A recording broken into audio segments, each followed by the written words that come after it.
this video, I'm going to share with you how to craft in bulk.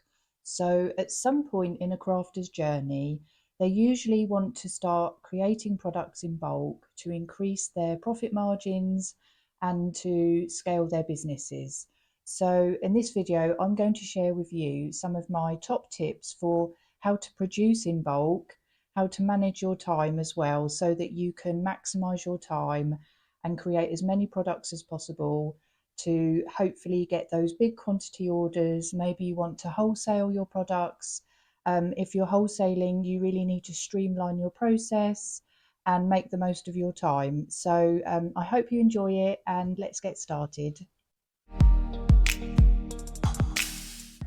If you are looking into wholesaling or creating in bulk, one of the things that I would say if you're just starting out is to try to simplify your designs. So try to stick to designs that you find easy to make, that aren't overwhelming, that aren't too complicated. So if you do get a big order in, you know that you can complete them, you know that you can do them in good quality, and just to start out with, just keep it simple. So one thing that I used to do when I used to sell wholesale internationally is I used to always make sure that I had jigs or templates. So if I'm creating something that needs to be cut, or a certain size or certain shape, I would always use a template or a jig to or I'd even just make one myself if I wasn't able to get one made for me, so that I can easily create the items that assemble the product without having to do it all manually, and to make sure that everything is exactly how it should be, size wise and measurement wise as well. So if you can get some templates or jigs set up beforehand, before you start completing your project, then you'll know that you're going to get everything just so, which will streamline your process as well and make it a lot quicker for you as well. Try to do each component in one go, so that you speed up your production time, because when you're doing the same component over and over again, you do it a lot quicker than, say, trying to create a whole item with all of the different working pieces all at once and then starting again and doing the whole thing all over again. So it just really speeds up the process if you have a production line and just work along the production line as you go, and then you can assemble all of the things at the same time at the end.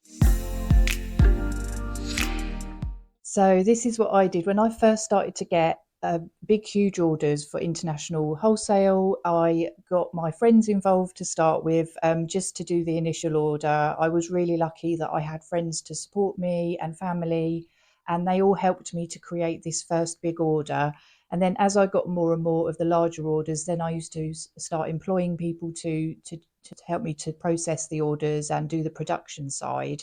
So try to enlist any help you can. Don't turn down an order just because you're worried you can't complete it, because you could be missing out, on some income and, the prospect of advancing your business and scaling your business. So always, if you can, try to get any help you can, sort of just to accept that order. And then if they're willing, obviously not everyone's willing to help, but if they're happy to help, then enlist some friends or family and just get that done. And it gives you a good, if you get your family and friends to help with your first big bulk order, it gives you a good sort of testing ground to see how it all works, and then you'll know what to do when you do employ people next time or hire people. You'll know how the process works and what sort of things you can tweak to make it better next time. So make sure that you schedule in breaks. Obviously, when you're creating bulk orders, you obviously have a time frame of how long you expect it to sort of run on for. Try to have breaks, because if you don't have breaks, then mistakes can happen from being tired, and then you're wasting money as well. So you're cutting into your profit margins. So try to take breaks so that you're not completely exhausted and sort of trying to rush through it, because that's when quality control goes down. And you don't want that to happen. So this is a really, really important one, time management. So you want to set specific time frames for each stage of the process to avoid overruns and to stay on schedule. So here's a simple formula for you to estimate your next big bulk order, how long it's going to take you to produce. So first of all, you want to time yourself creating just one item. And then you want to multiply that by how many items that you plan to make. So say you're making 50 items, time yourself making one, and then times it by 50, and that will give you that number. And then you want to add in break times to that amount of time that you've calculated. And then what's left is the project time. And then what you also want to do is sort of add in sort of an extra little bit of time, maybe half hour to an hour, just to cover contingencies. Maybe someone knocks on the front door, or something happens.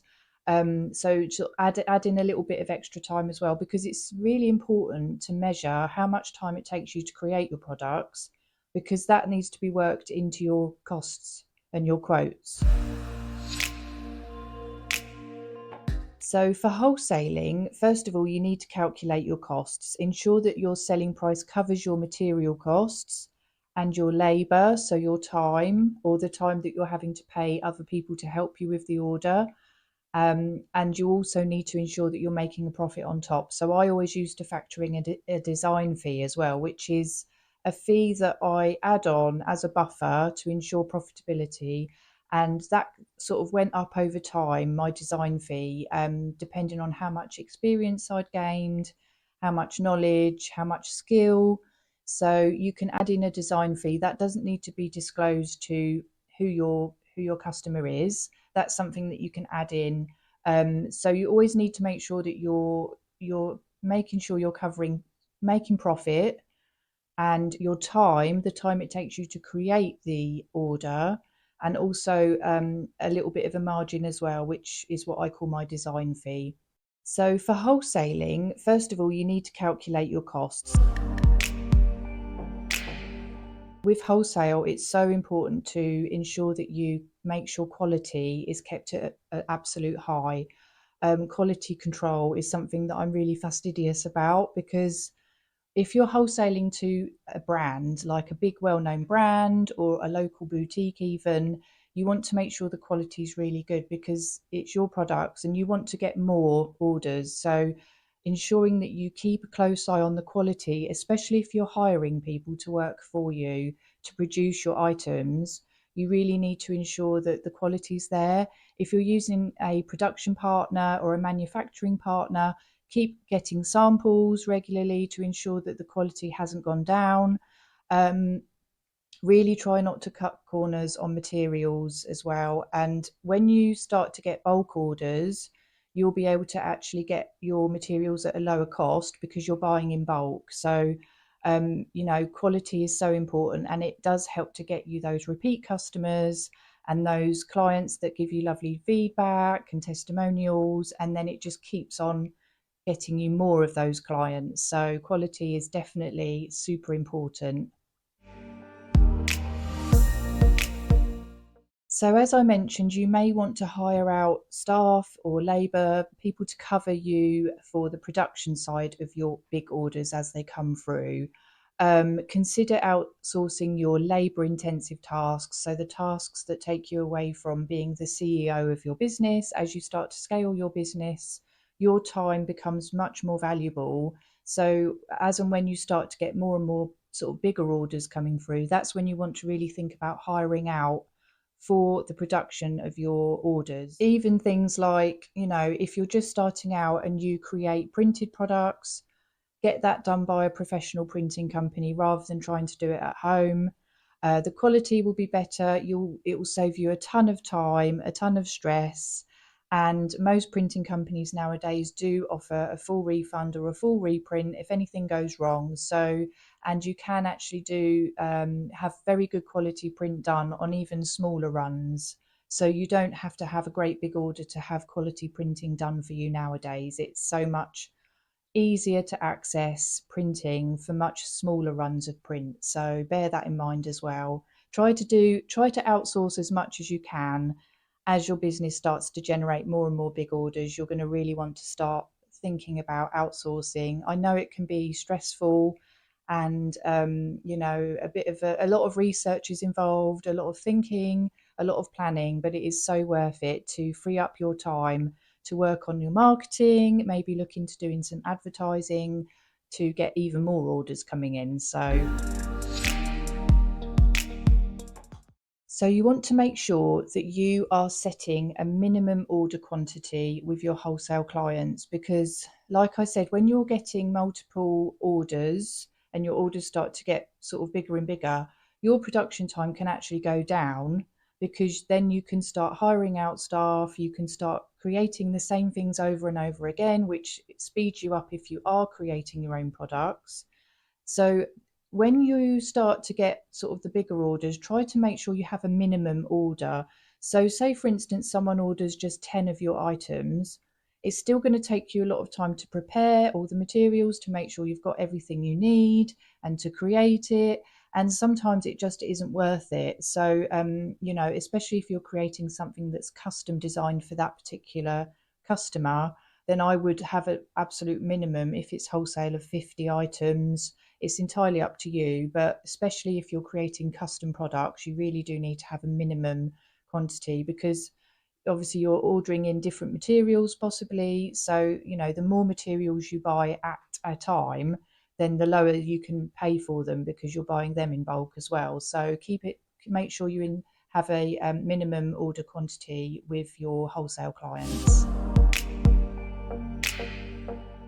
So with packaging, if possible, who you're wholesaling with, see whether or not you can actually have your branding on your packaging. Some wholesale clients will not want you to have your branding on your products, so it's entirely up to you whether you do decide to, go with that client or, refuse the order. Um, it is obviously fantastic to be able to have your branding on your products, because, if you're getting a lot of products sold, then more and more people are going to be able to see your branding and then look you up, and then hopefully, it will increase your customer base. Um, if you're wholesaling through a third party, check if it's allowed to add your branding first, because you don't want to create a big order and then they say, oh, we didn't want your branding on it. So check with them first, and then that you should always have a contract anyway, or some kind of agreement where that's covered, and you need to sort of iron that all out before you start working with somebody for wholesale. Because if keeping your brand very strong means having your branding on all of your products, then that's something you definitely want to discuss with them before you agree to the order and before you start even ordering any materials or anything like that. So I hope you found this helpful. If you have any questions at all, let me know in the comments below. And if you are just starting out in your creative journey, then I do have a free side hustle planner for creative businesses. That's linked below as well. And if you are more seasoned and you are on your creative entrepreneur journey already, then please see my free groups that are linked below. And yeah, I hope you have a lovely day, and thanks for watching. Bye.